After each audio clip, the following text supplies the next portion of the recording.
الحمد لله رب العالمين والعاقبة للمتقين والصلاة والسلام على سيد الأنبياء والمرسلين أما بعد فأعوذ بالله من الشيطان الرجيم بسم الله الرحمن الرحيم يا أيها الذين آمنوا اتقوا الله وكونوا مع الصادقين صدق الله مولانا العلي العظيم۔ باد توحید کے متوالوں، شمع رسالت کے پروانوں، غوثوں، خواجہ و رضا کے چاہنے والوں، آئیے سب سے پہلے اور احترام کے ساتھ اپنے اور ساری کائنات کے مرکز عقیدت جناب محمد الرسول اللہ صلی اللہ تعالی علیہ وسلم کی بارگاہ بے کس پناہ میں جس طرح سے میں آپ کو پڑھاؤں میرے ساتھ مل کر پورا مجمع بآواز بلند ہدیہ غلامی درود و سلام کے انداز میں پیش کر لیں۔ الصلاۃ والسلام علیک یا رسول اللہ، الصلاۃ والسلام علیک یا حبیب اللہ، الصلاۃ والسلام علیک یا نبی اللہ، وعلی آلک واصحابک یا نور اللہ صلی اللہ تعالی علیہ وسلم۔ رب کعبہ کی بارگاہ میں دعا ہے، مولا اپنے حبیب صاحب لولاک صلی اللہ تعالی علیہ وسلم کے صدقۃ و فعل ہم گناہگاروں سیاہکاروں کا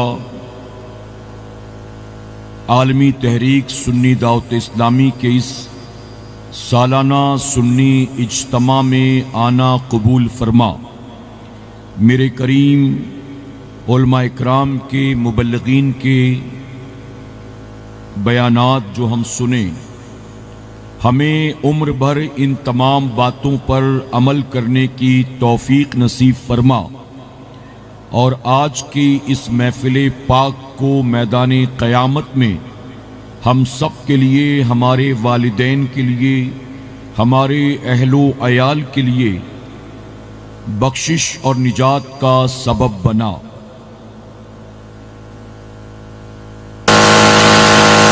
دل ابس خوف سے پتا سا اڑا جاتا ہے، دل ابس خوف سے پتا سا اڑا جاتا ہے، پلہ ہلکا ہی سہی بھاری ہے بھروسہ تیرا، اور عشق تیرے صدقے جلنے سے چھٹے سستے، عشق تیرے صدقے جلنے سے چھٹے سستے، جو آگ بجھا دے گی وہ آگ لگائی ہے۔ میرے پیارے آقا علیہ الصلوۃ والتسلیم کے پیارے دیوانوں، قابل مبارکباد ہیں ہم اور آپ کہ جنہیں اللہ رب العزت نے آج کی شب اپنے ذکر پاک کی اس بابرکت محفل میں شرکت کی توفیق عطا کی۔ میرا کریم محفل کے سجانے والوں کا سجانا اور ہمارا اور آپ کا یہاں آنا قبول فرمائے۔ یہ موقع زندگی میں بار بار آیا نہیں کرتے۔ میرے پیارے آقا علیہ الصلوۃ والتسلیم کے پیارے دیوانوں، اس وقت میں دیکھ رہا ہوں کہ وادی حسین میں بہت سارے لوگ ایسے ہیں جو آئے تو ہیں اجتماع اٹینڈ کرنے کے لیے، لیکن وہ سامنے موجود نہیں ہیں، بلکہ میدان میں یہاں وہاں وہ گھوم پھر رہے ہیں۔ لوگوں سے ملاقات کر رہے ہیں، یہاں وہاں کی باتیں کر رہی ہیں، میں گزارش کروں گا کہ آپ وہ سارے کام جو یہاں آ کر کر رہی ہیں یہ آپ کل بھی کر سکتے ہیں، پرسوں بھی کر سکتے ہیں۔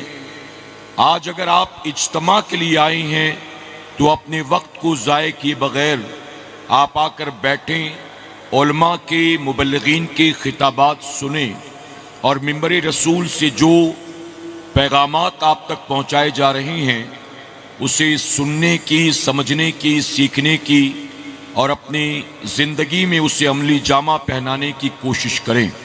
اللہ سب سے پہلے مجھے، اس کے بعد آپ تمام کو عمل کی توفیق عطا فرمائے۔ میرے پیارے آقا علیہ الصلوۃ والتسلیم کے پیروانوں، آپ جانتے ہیں کہ وقت جیسے جیسے تیزی کے ساتھ آگے بڑھے گا ویسے ویسے سردی بھی بڑھتی رہے گی، لیکن آپ دل جمعی کے ساتھ سردی کی پرواہ کیے بغیر یہاں بیٹھیں۔ یقین جانیں کہ اگر میرے کریم نے آج کی رات یہاں آپ کا بیٹھنا قبول کر لیا تو آج کا کھلے آسمان کے نیچے سردی میں آپ کا بیٹھنا آپ کو قبر کی اور قیامت کی گرمی سے بچا لے گا انشاءاللہ۔ میرے پیارے آقا علیہ الصلوۃ والتسلیم کے پیروانوں، میں آپ سے چند سوال پوچھتا ہوں، آپ میرے سوال کا جواب ایک آواز ہو کر دیں گے اور میرے سوال کو بھی آپ توجہ کے ساتھ سننے اور سمجھنے کی کوشش کریں گے۔ میں پوچھوں آپ سے جو پوچھنا چاہتا ہوں، جواب دیں گے آپ، لیکن جواب ایک آواز میں ہونا چاہیے۔ آپ مجھے بتائیں، ساری کائنات کا خالق کون ہے؟ ساری کائنات کا مالک کون ہے؟ زندگی اور موت پر قدرت رکھنے والا کون؟ عزت و ذلت دینے والا کون؟ بیماری اور بیماری سے شفا دینے والا کون؟ ہمارے سینے میں دل کو دھڑکانے والا کون؟ رگوں میں خون کی روانی کو چلانے والا کون؟ ہم سو رہے ہوں اور سوتی حالت میں بھی ہماری سانسیں چلانے والا کون؟ یہ آسمان کا شامیانہ لگانے والا کون؟ یہ زمین کا بچھونا بچھانے والا کون؟ سمندر میں رہنے والی مچھلیوں کو روزی دینے والا کون؟ بلوں میں رہنے والی چیونٹیوں کو پالنے والا کون؟ ہوا میں اڑنے والے پرندوں کو کھلانے والا کون؟ ماں کے شکم میں بچے کو اس کے حصے کا رزق وہیں پہنچانے والا کون؟ رات سونے کے بعد ہمیں صبح اٹھنے کی مہلت دینے والا کون؟ میرے پیارے آقا علیہ الصلوۃ والتسلیم کے پیروانوں، آپ نے میرے ہر سوال پر ایک ہی نام لیا، اللہ اللہ اللہ۔ میرے پیارے آقا کے پیروانوں، کچھ لوگوں نے 3 مرتبہ اللہ کہا، کچھ لوگوں نے 5 مرتبہ، کچھ لوگوں نے 7 مرتبہ، اور کچھ لوگوں نے شروع سے آخر تک جتنی مرتبہ میں نے سوال کیا اتنی مرتبہ اپنے رب کا نام لیا۔ آپ جانتے ہیں اللہ کے پیارے محبوب صلی اللہ علیہ وسلم فرماتے ہیں، اللہ تبارک و تعالی جب تک اپنے بندے کا پہلی بار اللہ کہنا قبول نہیں کرتا تب تک دوسری مرتبہ اللہ کہنے کی توفیق ہی نہیں دیتا ہے۔ اگر کسی نے 10 مرتبہ اللہ کا نام لیا، اس کا مطلب ہے کہ میرے کریم نے اس کا 9 مرتبہ اللہ کہنا قبول فرما لیا، اسی لیے 10ویں مرتبہ اللہ کہنے کی توفیق عطا کی۔ میرے پیارے آقا علیہ الصلوۃ والتسلیم کے پیروانوں، ہم حضور اکرم صلی اللہ علیہ وسلم کی تشریف آوری سے 1500 سال کے بعد اس روئے زمین پر آئے۔ ہم 1500 سال کے بعد پیدا ہوئے، لیکن اس کے باوجود میرے کریم کا ہم جیسے گناہگاروں پر بے پناہ کرم اور احسان ہے۔ اگرچہ ہم 1500 سال کے بعد پیدا ہوئے، اگرچہ ہم اور آپ فتنوں کے دور میں پیدا ہوئے، لیکن پھر بھی میرے کریم کا ہم پر کرم ہے۔ اللہ نے ہمیں اور آپ کو کسی باطل فرقے میں پیدا نہیں کیا، اللہ نے ہمیں عشق والی جماعت میں پیدا فرمایا ہے۔ اور اے سنیوں، اپنے رب کا اس نعمت پر شکر ادا کرو اٹھتے بیٹھتے چلتے پھرتے کھاتے پیتے سوتے جاگتے اپنے مولا کا شکر ادا کرو۔ اللہ نے کسی باطل فرقے میں پیدا نہیں کیا، اللہ نے اس جماعت میں پیدا فرمایا ہے جس جماعت میں غوث و خواجہ پیدا ہوئے ہیں۔ کیا یہ بتائیے ہم پر اللہ کا احسان نہیں ہے؟ میرے پیارے آقا علیہ الصلوۃ والتسلیم کے پیروانوں، ہم نے اللہ کی وحدانیت کا اقرار کیا، ہم نے پوری دنیا کا رد کرتے ہوئے کہا اللہ کے سوا کوئی عبادت کے لائق نہیں ہے۔ نہ پہاڑ، نہ پتھر، نہ دریا، نہ صحرا، نہ ستارے، نہ چاند، نہ سورج، نہ زمین، نہ آسمان، نہ درخت، نہ کنکر، کوئی عبادت کے قابل نہیں ہے۔ عبادت کے لائق ہے تو صرف میرا پروردگار۔ ہم نے ساری دنیا کا رد کرتے ہوئے اللہ کی وحدانیت کا اعلان کیا۔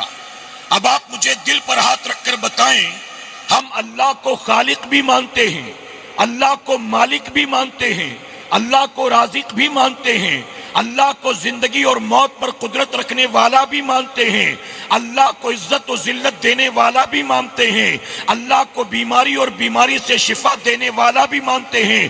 ہم سب کچھ اللہ کو مانتے ہیں، لیکن مجھے بتاؤ ہم اللہ کو تو مانتے ہیں، اللہ نے جن باتوں کا حکم دیا کیا ہم اللہ کے حکموں کو بھی مانتے ہیں؟ اللہ کو ماننے کو تیار، اللہ کے فرمان کو ماننے کو تیار نہیں۔ آج یہ قوم مسلم کا حال ہے۔ میرے پیارے آقا کے پیروانوں، آج ہماری سوسائٹی کی پوزیشن یہ ہے اور مسلمانوں کا حال یہ ہے، اللہ اور اس کے رسول صلی اللہ علیہ وسلم نے جن چیزوں سے منع کیا، بچنے کا حکم دیا، ہم بچنے کو تیار نہیں، اور جن چیزوں پر عمل کرنے کا حکم دیا ہم عمل کرنے کو تیار نہیں۔ اللہ کو خالق بھی مانیں گے، مالک بھی مانیں گے، لیکن اللہ جن باتوں کو کرنے کا حکم دے وہ ماننے کو تیار نہیں، اور جن چیزوں سے اللہ نے بچنے کا حکم دیا ہم بچنے کو تیار نہیں۔ آپ بتائیے کیا جھوٹ سے بچنے کا حکم نہیں دیا گیا؟ جی، جھوٹ حرام ہے، گناہ کبیرہ ہے، جھوٹ بولنے والوں کے کیا وعید آئی ہے، کیا مسلمان نہیں جانتا؟ اس کے باوجود جھوٹ بولنا روزمرہ کی زندگی کا حصہ بن چکا ہے۔ بیوی سے جھوٹ بولتے ہیں، ماں باپ سے جھوٹ بولتے ہیں، پڑوسی سے جھوٹ بولتے ہیں، دوستوں سے جھوٹ بولتے ہیں، بھائی بہنوں سے جھوٹ بولتے ہیں، اپنی اولاد سے جھوٹ بولتے ہیں، اپنے پارٹنر سے جھوٹ بولتے ہیں۔ ہم جانتے ہیں کہ جھوٹ بولنا حرام ہے، لیکن کیا اپنے آپ کو بچانے کی کوشش کرتے ہیں؟ غیبت کرنے سے اللہ اور اس کے رسول نے منع کیا، کیا بتاؤ مسلمان بچتا ہے؟ چغلی کرنے سے منع کیا گیا، کیا بتاؤ مسلمان بچتا ہے؟ جھوٹی قسم کھانے سے منع کیا گیا، کیا بتاؤ مسلمان بچتا ہے؟ بد نگاہی سے منع کیا گیا، کیا مسلمان بچتا ہے؟ بلکہ میرے پیارے آقا کے پیروانوں، اگر میں کہوں تو غلط نہیں ہوگا، یہ جو 2-4 چیزیں میں نے گنائی ہیں، آج مسلمانوں نے ان تمام چیزوں کو اپنی روزمرہ کی زندگی کا حصہ بنا لیا ہے۔ اتنے دھڑلے سے جھوٹ بولتے ہیں، دن بھر اتنا لوگوں کی غیبت چغلی کرتے ہیں، وعدہ خلافی کرتے ہیں، ماں باپ کی نافرمانی کرتے ہیں۔ بلکہ آج تو مسلمان کا حال یہ ہے، ہفتے میں ایک بار جمعہ کی 2 رکعت نماز جس امام کے پیچھے پڑھتا ہے، پورے ہفتے اسی امام کو گالیاں دیتا رہتا ہے، پورے ہفتے اسی امام کی غیبت چغلی کرتا رہتا ہے۔ میرے پیارے آقا کے پیروانوں، جن چیزوں سے بچنے کا حکم دیا بچنے کو تیار نہیں۔ آج مسلمان شراب پیتا ہے، جوا کھیلتا ہے، سود کے دھندے کرتا ہے، رات رات بھر میری قوم کا جوان پب جی کھیل رہا ہے، رات رات بھر لوڈو کھیل رہا ہے، رات رات بھر یوٹیوب پر گندی گندی فلمیں، ڈرامے، کھیل تماشے ہیروئنوں کی ننگی ننگی تصویریں ویڈیو دیکھ رہا ہے، اپنے دوستوں کے ساتھ اسے شیئر کر رہا ہے، اس کو دیکھ کر لطف اندوز ہو رہا ہے، آپ بتائیے کیا اللہ اور اس کے رسول صلی اللہ علیہ وسلم نے اس سے منع نہیں کیا؟ میرے پیارے آقا علیہ الصلوۃ والتسلیم کے پیروانوں، نماز کا حکم دیا گیا، نماز پڑھنے کو تیار نہیں ہے، قرآن کی تلاوت پر ثواب کا وعدہ کیا گیا، قرآن کی تلاوت کے لیے ہمارے پاس وقت نہیں ہے، ہمارے پاس ٹک ٹاک کے لیے وقت ہے، پب جی کے لیے وقت ہے، آئی پی ایل کے لیے وقت ہے، رات بھر دوستوں کے ساتھ چیٹنگ کرنے کے لیے وقت ہے، ہمیں لوگوں کی سٹوری، اسٹیٹس، ڈی پی اور لوگوں کا انسٹاگرام، فیس بک دیکھنے کے لیے وقت ہے، اللہ کا سجدہ کرنے کے لیے وقت نہیں ہے، قرآن کی تلاوت کرنے کے لیے وقت نہیں ہے، رب رسول کو یاد کرنے کے لیے وقت نہیں ہے۔ میرے پیارے آقا علیہ الصلوۃ والتسلیم کے پیروانوں، میں پوری ذمہ داری کے ساتھ یہ بات کہوں گا، میری بات تلخ ہے لیکن معذرت کے ساتھ یہ بات کہنی پڑتی ہے۔ آج پوری دنیا میں قوم مسلم کے ذلت اور رسوائی کی سب سے بڑی وجہ یہی ہے، ہم سمجھتے ہیں کہ یہودیوں کی سازش ہے، ہم سمجھتے ہیں کہ نصرانیوں کی سازش ہے، ہم سمجھتے ہیں کہ بت پرست قوم کی سازش ہے، ہم سمجھتے ہیں اسلام مخالف قوتوں کی سازش ہے۔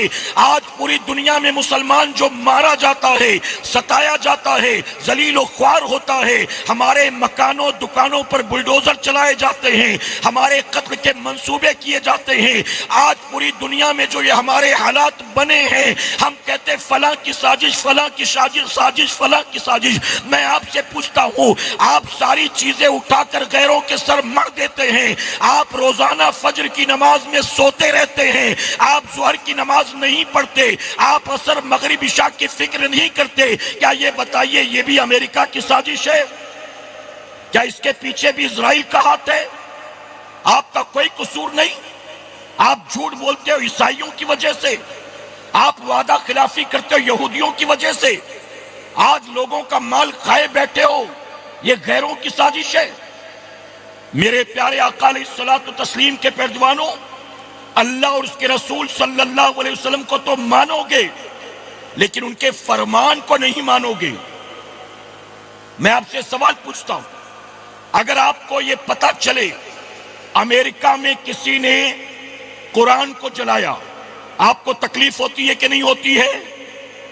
جی، اگر پتہ چلے ڈنمارک میں کسی نے میرے نبی کے نام پر معاذ اللہ کارٹون بنایا، کسی نے ماں عائشہ صدیقہ کی گستاخی کی، کسی نے غریب نواز کے بارے میں اناب شناب بکا، اگر آپ کو پتہ چلے کہ برطانیہ میں قرآن کی بے حرمتی کی گئی، میرے آقا صلی اللہ علیہ وسلم کی شان میں گستاخی کی گئی، فلاں کنٹری میں یا فلاں شخص نے میرے نبی کے تعلق سے اپنی زبان دراز کی بکواس کیا، آپ کہتے ہیں ہم اس کے پروڈکٹ کا بائیکاٹ کریں گے، ہم فلاں کنٹری کے پروڈکٹ کا بائیکاٹ کریں گے، ہم اس چیز کو اب آج اس کے بعد استعمال نہیں کریں گے، ہم فلاں کنٹری کا بائیکاٹ کریں گے۔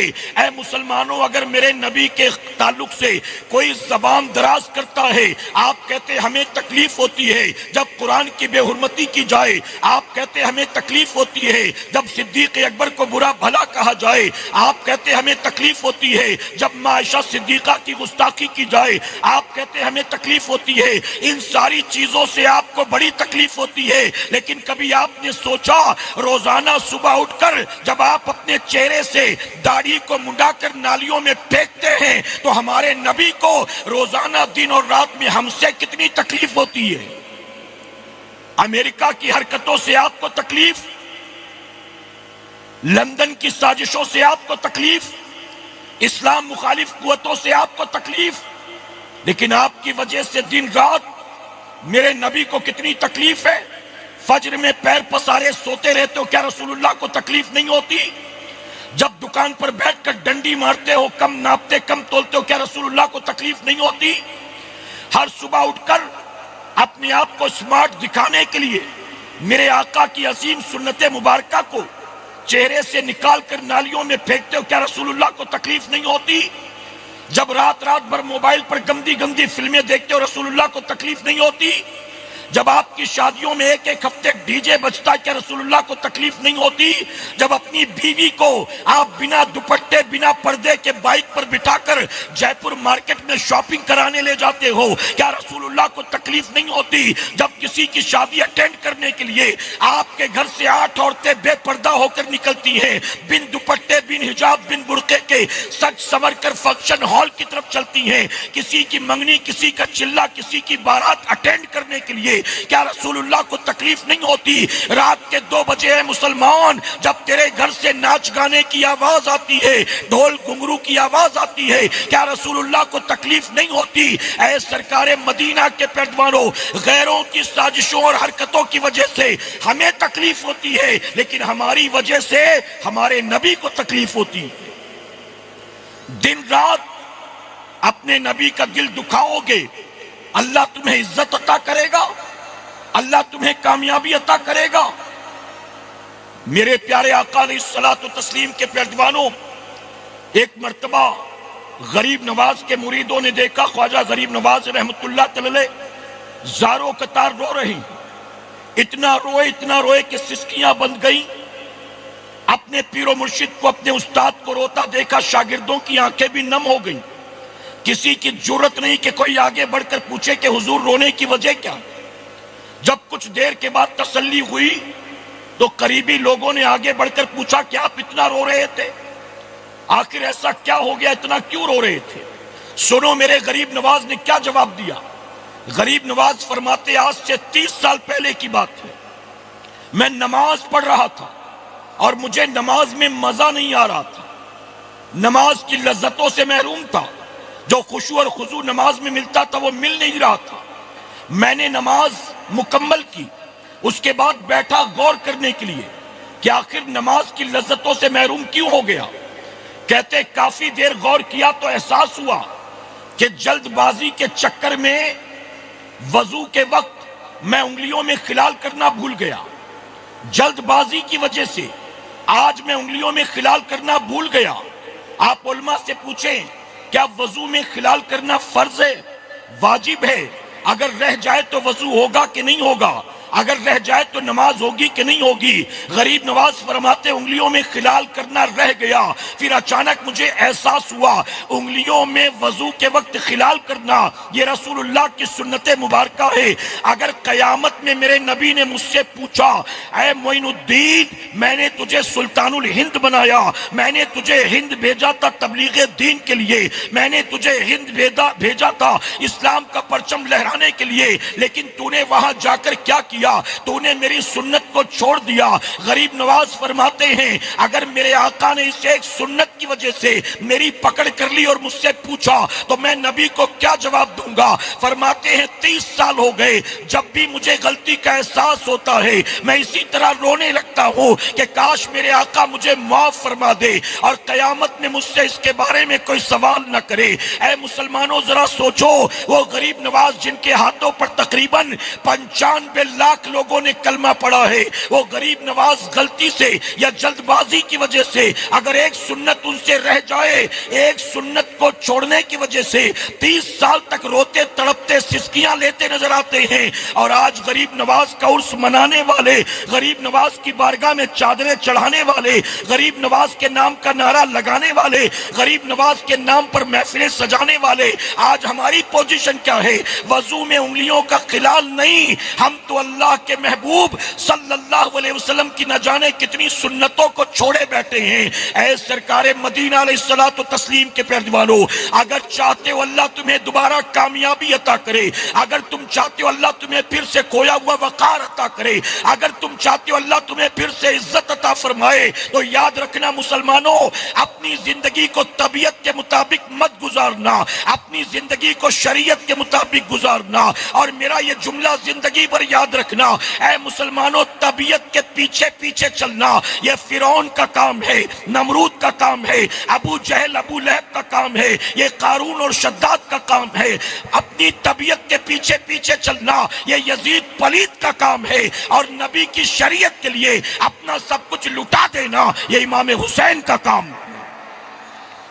اے وادی حسین میں آنے والوں، اگر امام حسین سے 100% نہیں، 10% بھی محبت ہے۔ اگر 10% بھی محبت ہے تو اپنی سوچ کو بدل کر جانا، اپنی فکر کو بدل کر جانا، اپنی لائف سٹائل کو بدل کر جانا، اپنی زندگی کے شب و روز کو بدلنے کا فیصلہ کر کے جانا کہ انشاءاللہ۔ آئے تھے وادی حسین میں، آئے تھے تو دامن گناہوں سے داغدار تھا، یہاں سے پلٹیں گے تو سچی توبہ کر کے پلٹیں گے کہ انشاءاللہ۔ اور میرے پیارے آقا کے پیارے دیوانوں، وہ کون ہوگا اس پورے مجمع میں؟ وہ کون ہوگا جس کی زندگی میں انقلاب پیدا ہوگا؟ وہ کون ہوگا جس کے دل کی دنیا بدلے گی؟ وہ کون ہوگا جو یہاں سے جائے گا تو سچی توبہ کر کے جائے گا؟ یہ فیصلہ تیرا اور میرا نہیں ہے، یقین جانے آج جس پر مدینے کے تاجدار کی نظر پڑ جائے گی وہی یہاں سے سچی توبہ کر کے پلٹے گا انشاءاللہ۔ اور جب توفیق ہو جائے توبہ کی تو رب کا شکر ادا کرنا کہ میرے کریم وادی حسین میں تو سینکڑوں آئے تھے، لیکن تیرا احسان ہے کہ مولا تو نے میری زندگی کو بدل دیا، تو نے میری سوچ اور فکر کو بدل دیا۔ بدلیں گے انشاءاللہ۔ اب آخری بات عرض کر دوں، میرے پیارے آقا علیہ الصلوۃ والتسلیم کے پیارے دیوانوں، سیدنا عمر فاروق اعظم رضی اللہ تعالیٰ عنہ، آپ نے ایک شخص کو اپنے یہاں نوکری پر رکھا تھا اپنے دور خلافت میں، وہ بھی صحابی رسول تھے۔ جانتے ان کی ڈیوٹی کیا تھی؟ ان کا کام صرف ایک تھا، وہ صبح شام آتے اور سیدنا عمر فاروق اعظم رضی اللہ تعالیٰ عنہ کو موت کی یاد دلایا کرتے تھے۔ صبح شام موت کی یاد دلاتے تھے، اے عمر بہت جلد موت آنے والی ہے، اے عمر تجھے بھی موت کا مزہ چکھنا ہے، اے عمر جب تیرے جسم سے روح نکال لی جائے گی تیرا روب، تیرا دبدبا سب ختم ہو جائے گا، اپنی مرضی سے اپنی انگلی بھی نہیں ہلا سکے گا، لوگ تجھے اٹھائیں گے، لوگ تجھے نہلائیں گے، لوگ تجھے کفن پہنائیں گے، لوگ تیرے جنازے کو کاندھے پر اٹھائیں گے اور لے جا کر منو مٹی کے نیچے دفن کر دیں گے۔ وہ صحابی صبح شام آتے تھے، سیدنا عمر فاروق اعظم کو موت کی یاد دلاتے تھے، اور عمر فاروق اعظم دہاڑے مار مار کر رویا کرتے تھے، پھوٹ پھوٹ کر رویا کرتے تھے۔ ایک مرتبہ جب وہ صحابی آئے تو جانتے ہو سیدنا عمر فاروق اعظم نے کیا فرمایا؟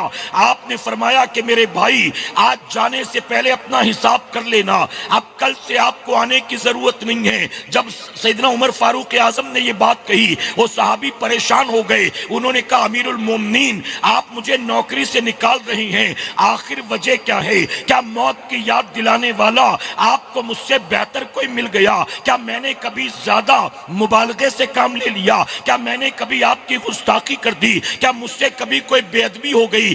آپ مجھے نوکری سے کیوں نکال دلانے کی آپ کو ضرورت نہیں ہے۔ عمر فاروق اعظم فرماتے نہیں ایسی کوئی وجہ نہیں ہے، نہ میں نے تیری جگہ کسی اور کو نوکری پر رکھا، نہ تو نے کوئی بے ادبی اور گستاخی کی، اور نہ میرے دل سے موت کا ڈر جاتے رہا۔ جانتا ہوں میں تمہیں نوکری سے کیوں نکالتا ہوں؟ سیدنا عمر فاروق اعظم رضی اللہ تعالیٰ نے اپنی داڑھی کے ایک بال کی طرف اشارہ کیا، آپ کے سر کے داڑھی کے سارے بال سیاہ تھے، سارے بال کالے تھے، ایک داڑھی کا بال سفید ہو گیا تھا، یہ پہلا بال تھا جو سفید ہوا۔ عمر فاروق اعظم نے اس سفید بال کی طرف اشارہ کر کے کہا میرے بھائی اب تجھے آ کر مجھے صبح شام موت کی یاد دلانے کی ضرورت نہیں ہے، اب مجھے موت کی یاد دلانے کے لیے یہ میری داڑھی کا ایک سفید بال ہی کافی ہے، اب تجھے موت کی یاد دلانے کی ضرورت نہیں ہے، اب یہ میری داڑھی کا سفید بال مجھے کبھی چین سے بیٹھنے نہیں دے گا، مجھے چین سے کبھی سونے نہیں دے گا، مجھے کبھی چین سے کھانے نہیں دے گا۔ آپ ذرا سوچے سیدنا عمر فاروق اعظم رضی اللہ تعالیٰ جن کی فضیلت خود رسول اللہ بیان کرتے ہیں، وہ عمر فاروق اعظم فرماتے ہیں میری داڑھی کا ایک سفید بال اب مجھے ہمیشہ موت کی یاد دلاتا رہے گا۔ ہماری گلیوں میں دیکھ لو، ہمارے محلے میں دیکھ لو، ہمارے خاندان میں دیکھ لو، اپنی جان پہچان والوں میں دیکھ لو، ارے کتنے مسلمان ہیں داڑھی کے بال سفید ہو گئے تو سفید بالوں کی وجہ سے موت کو یاد کرنا درکنار، داڑھی کے سارے بال سفید ہو گئے پھر بھی روزانہ صبح صبح داڑھی منڈا کر گھوم رہے ہیں، اپنے آپ کو کلین شیوڈ بنا کر گھوم رہے ہیں، ابھی بھی جینٹل مین بننے کا جذبہ اور شوق ان کے اندر موجود ہے۔ کمر جھک گئی موت کی یاد نہیں آتی، ہڈیاں کمزور ہو گئی موت کی یاد نہیں آتی۔ اور میرے پیارے آقا کے پردوانوں، اگر میں کہوں تو غلط نہیں ہوگا، انسان اگر گناہ اور برائی کی طرف جاتا ہے تو گناہ اور برائی کی طرف جانے کا ایک سب سے بڑا ریزن یہ ہے اس کے دل سے خوف خدا بھی نکل گیا، اس کے دل سے موت کا ڈر بھی نکل گیا۔ اگر یقیناً دل کے اندر موت کا ڈر پیدا ہو جائے، اللہ کا خوف پیدا ہو جائے، فکر آخرت پیدا ہو جائے، قیامت کی جواب دہی کا خوف پیدا ہو جائے، تو یقیناً بندہ اپنے آپ کو نفس کا پیروکار نہیں بنائے گا، اللہ اور اس کے رسول کا فرما بردار بنائے گا۔ اللہ اپنے حبیب پاک کے صدقے ہمیں آپ کو سب کو کہنے سننے سے زیادہ عمل کرنے کی توفیق عطا فرمائے۔ درمیان گفتگو مجھ سے جانے انجانے میں کوئی غلطی خامی رہ گئی، آپ سب کو اور بالخصوص منبر رسول پر موجود علماء اکرام کو گواہ بنا کر سچے دل سے توبہ کرتا ہوں۔ رب میری توبہ قبول فرمائے اور ہماری اس محفل کو میرا کریم قیامت میں ہم سب کے لیے، ہمارے والدین کے لیے بخشش اور نجات کا سبب بنائے۔ وما علینا الا البلاغ۔ السلام علیکم۔